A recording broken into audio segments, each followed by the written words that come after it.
السلام علیکم چور صاحب، کیسے ہیں جناب؟ وعلیکم السلام ورحمۃ اللہ وبرکاتہ۔ میں معذرت خواہ ہوں کہ انٹرنیٹ کنیکٹیوٹی جو ہے وہ اس میں مسئلے تھے، جس کی وجہ سے جو ہے وہ جو ہے بات وہ آپ تک نہیں درست انداز میں پہنچ سکی۔ تو بس مجھے تھوڑا سا میں معذرت خواہ ہوں، اسی طرح ہی کال پر ہی بات مطلب جو ہے وہ آپ میرا لائیو بھی پر ہی لے سکتے ہیں، ورنہ تو ضروری تھا کہ ہم ویڈیو بھی دیکھتے ہمارے صارفین، لیکن معذرت خواہ ہوں جی جی سر، مین مقصد تھا بات چیت جو ہے وہ آگے پہنچانا۔ تو سر سب سے پہلے جو میرا کویشچن ہے وہ یہ تھا کہ جس طرح سے کچھ دنوں قبل سے خبر چل رہی ہے کہ تحریک لبیک پاکستان کے خلاف ایک کریک ڈاؤن ہونے جا رہا ہے، جس کی وجہ یہ بتائی جا رہی ہے کہ تحریک لبیک پاکستان جو ہے وہ قادیانیوں کی جو عبادت گاہیں ہیں ان کو گرانے میں لگی ہوئی ہے۔ میں اس پہ ایک گفتگو جو ہے نا وہ پہلے کر چکا ہوں کہ تحریک لبیک کس طرح سے یہ عمل کر رہی ہے۔ یہ ایک قانون جو ہے اس پہ عمل کروا رہی ہے تحریک لبیک، لیکن پھر بھی کہا جا رہا ہے جی کہ یہ غیر قانونی کام کر رہے ہیں۔ تو اس حوالے سے کیا معاملات ہے، ذرا بیان کیجیے گا۔ جی میں عرض کر دیتا ہوں۔ سب سے پہلی بات تو یہ ہے کہ تحریک لبیک پاکستان کے خلاف آپریشن کسی کا خیال تو ہو سکتا ہے، کسی کی سوچ تو ہو سکتی ہے، کسی کی خواہش تو ہو سکتی ہے، لیکن گراؤنڈ ریالٹیز کے وہ بالکل بھی مطابقت نہیں رکھتی گراؤنڈ ریالٹیز سے۔ تحریک لبیک پاکستان نے کوئی قانون نہیں توڑا، تحریک لبیک پاکستان نے کوئی کام ماورائے آئین و قانون نہیں کیا جس کی بنیاد کے اوپر تحریک لبیک پاکستان کے خلاف کوئی بھی آپریشن کیا جا سکتا ہو۔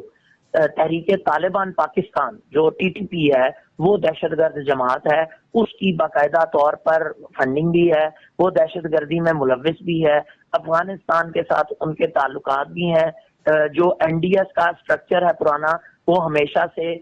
دہشت گردی میں انوالو بھی رہا ہے، را کے تعلقات بھی نظر آتے رہے ہیں، را کی انوالومنٹ بھی رہی ہے۔ تو ان جماعتوں کے خلاف تو آپریشن نہیں ہو سکا جن کے اوپر جو ہے وہ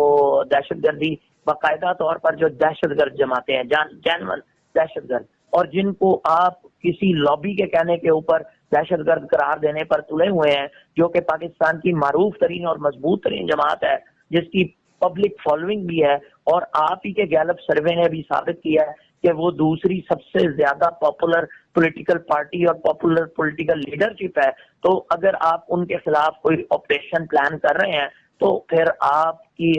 شاہ سے زیادہ شاہ کے وفاداروں کو سلام پیش کرنے کو دل کرتا ہے، انہیں ہی سلام پیش کیا جانا چاہیے جی۔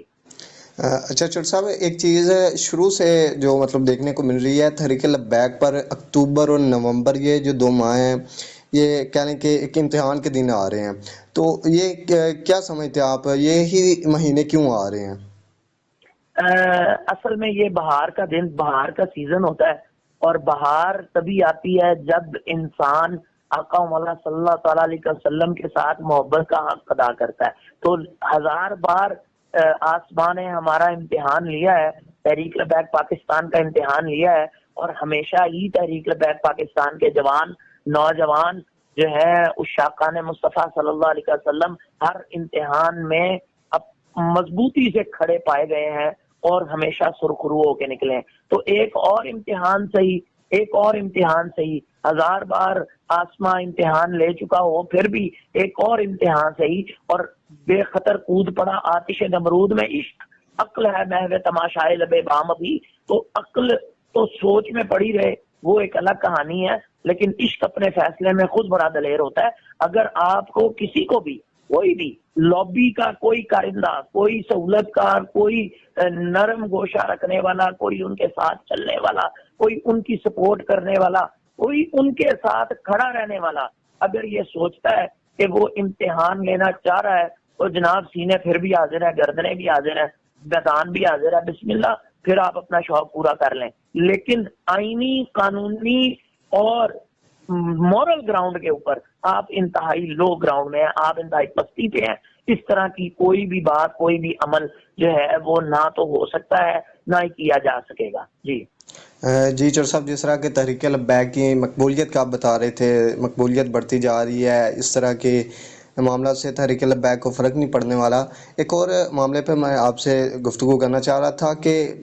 12 ربیع الاول والے دن جلوس جو جشن عید میلاد النبی کے حوالے سے جلوس نکل رہا تھا مستونگ میں، جو ایک دہشت گردی کی گئی ہے،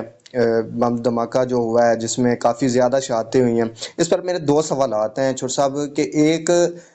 سوال میرا یہ ہے، اس پر حکومت بھی خاموش ہے، دوسرے ادارے، مطلب کہ ہر کوئی خاموش نظر آ رہا ہے، جس طرح کہ پہلے ایک جڑا والا میں معاملہ ہوا تھا، جڑا والا جو عیسائیوں کا چرچ وغیرہ گھروں والا معاملہ ہوا تھا، ہر کسی نے جا کے وہاں پہ معافیاں مانگی ہیں کہ یہ ہم عیسائیوں سے معافی مانگتے ہیں، اس طرح کا معاملہ ہو گیا، یہ وہ، مطلب کہ اس طرح کی باتیں۔ دوسری سائڈ پہ میرا کویشچن یہ ہے کہ آپ کیا کہنا چاہتے ہیں کہ یہ جو معاملہ ہوا ہے، یہ جس طرح کہ پاکستان میں اس سے پہلے بھی کچھ دہشت گردی کے معاملات ہوتے رہے ہیں،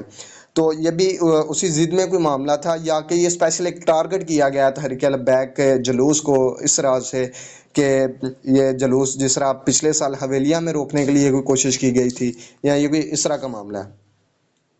سب سے پہلی بات تو یہ ہے کہ یہ میلاد النبی کے جلوس کو ٹارگٹ کیا گیا ہے، اس میں کوئی دو رائے نہیں ہے۔ دوسری بات یہ ہے کہ اب تک کسی بھی گروپ نے، انکلوڈنگ ٹی ٹی پی، کسی گروپ نے، کسی دہشت گرد تنظیم نے، کسی بھی نان اسٹیٹ ایکٹر نے اس حملے کی ذمہ داری قبول نہیں کی۔ تو میں بطور اہل سنت، میں اپنے آپ کو سنی ہوتے ہوئے یہ سوچنے پر مجبور ہوں کہ میں کس کے ہاتھوں پر اپنا لہو تلاش کروں گا، میں اپنا لہو کس کے ہاتھوں پر تلاش کروں گا۔ یہ سوال ہر ذی شعور کا، ہر سنی کا اس وقت موجود ہے۔ ہم اپنا خون کس کے ہاتھ پر تلاش کریں؟ جب بھی خون بہا ہے وہ اہل سنت کا خون بہا ہے، اور اس خون کا کوئی نہ والی بنا ہے نہ وارث بنا ہے۔ یہ انتہائی مذاق خیز، انتہائی افسوسناک ہے۔ اس کے بعد اگلی بات، جو دوسری بات آپ نے کی، کس کو درد ہے، کس کو تکلیف ہے؟ تو ظاہر ہے مرزیوں کو تکلیف ہے، ختم نبوت کے انکار کرنے والوں کو یقین ہے، ان کو تکلیف ہے، ان کو درد ہے، ان کا مسئلہ ہے۔ تو جس کو درد ہے، جس کو تکلیف ہے، وہی چاہتے ہیں کہ اہل سنت کو صفحہ ہستی سے مٹا دیا جائے، ان کو جو ہے وہ دیوار سے چنوا دیا جائے۔ انہوں نے ہمیشہ آپریشن کروائے ہیں، لابیز نے پاکستان میں ہمیشہ، naan popular, non state actors نے ہمیشہ پاپولر لوگوں کے خلاف، مشہور لوگوں کے خلاف، جیلسی میں، حسد میں، کسی بھی طرح میں، اپنی ذاتی مفاد، ذاتی اناد میں جو ہے وہ انہوں نے آپریشن کروائے ہیں، اور یقیناً وہ ہمیشہ ناکام رہے ہیں۔ جہاں تک آپ کے دوسرے سوال کا تعلق ہے، مستونگ، سانحہ مستونگ میں جو خون بہایا گیا انتہائی افسوسناک ہے۔ اسی پر میں اضافی تفصیلات آپ کو آگاہ کر دوں کہ حافظ صاحب سید رضوی آج مستونگ گئے ہیں، کل جو ہے وہ نائب امیر ظہیر الحسن شاہ صاحب نے ادھر جو ہے کوئٹہ میں زخمیوں کی عیادت کی ہے، جبکہ تیسری جانب یہ انتہائی افسوسناک ہے کہ کسی اور مسلک کے لوگوں نے، دیگر مسالک کے، دیگر مذاہب کے لوگوں نے، دیگر جو ہے وہ عقائد کے لوگوں نے، ان میں سے کسی نے بھی سانحہ مستونگ کی مذمت جاری نہیں کی۔ سانحہ مستونگ میں پاکستانی شہید ہوئے ہیں، مسلمانوں کا خون گیا ہے، وہ اہل سنت سے تعلق رکھنے والے ضرور ہیں، وہ جو میلاد النبی کے جلوس میں نکلے تھے، آقا مولا صلی اللہ تعالیٰ علیہ وسلم کی جو آمد کی خوشی ہے اس میں انہوں نے جلوس نکالا تھا، تو وہ آقا مولا صلی اللہ تعالیٰ علیہ وسلم سب کے نبی ہیں، جتنے بھی مسالک ہیں سب ان پر یقین رکھتے ہیں۔ لیکن یہ انتہائی افسوسناک ہے کہ کسی کی زبان نے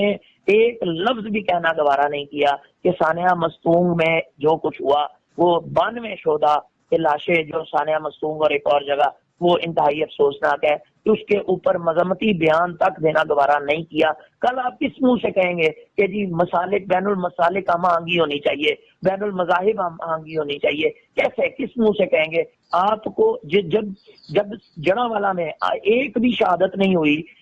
قرآن پاک کی بے حرمتی ہوئی جس کے اوپر لوگوں نے ریئیکٹ کیا، انہوں نے کسی کو مارا نہیں، کسی کو قتل نہیں کیا، چند ایک دیواریں جلائی گئیں، چند ایک چرچ کو آگ لگائی گئی، وہ بھی را کی انوالومنٹ آپ نے ثابت کی، عیسائیوں کی انوالومنٹ آپ نے ثابت کی۔ اس کے باوجود بھی تمام مسالک، تمام مذاہب، تمام لوگوں کا رونا دھونا جو ہے وہ ختم نہیں ہوا۔ لیکن جب مستونگ میں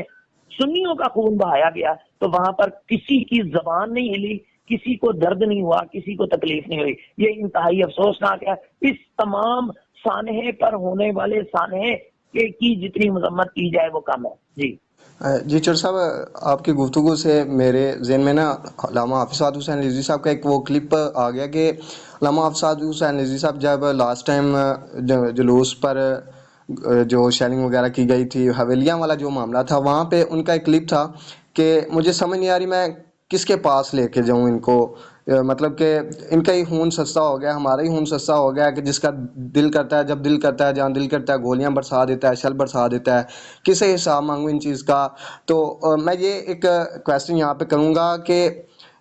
تحریک لبیک اس چیز کا ذمہ دار کس کو سمجھتی ہے، اور کیا تحریک لبیک سمجھتی ہے کہ کسی سے کوئی اس کا حساب لیا جا سکتا ہے، یہ جو معاملہ کیا گیا ہے معصوم میں؟ ظاہر ہے میں تحریک لبیک پاکستان کا نہ تو ترجمان ہوں، نہ ہی ان کا جو ہے وہ باقاعدہ ممبر ہوں۔ میں بطور صحافی اور ایک سنی ہونے کی حیثیت سے ریاست پاکستان کو مستونگ دھماکے کا ذمہ دار بھی سمجھتا ہوں، اور میں اپنی ذاتی حیثیت میں موجودہ وزیر اعظم، موجودہ وزیر داخلہ اور پاکستان کے آرمی چیف کو اس سانحے کا، اس حملے کا، اس دہشت گردی کا ذمہ دار بھی سمجھتا ہوں۔ میں مسعود چودھری اپنی ذاتی حیثیت میں یہ یقین رکھتا ہوں کہ اگر ریاست چاہے تو اس طرح کے حملوں کو روکا جا سکتا ہے، لیکن ریاست نے نیگلیجنس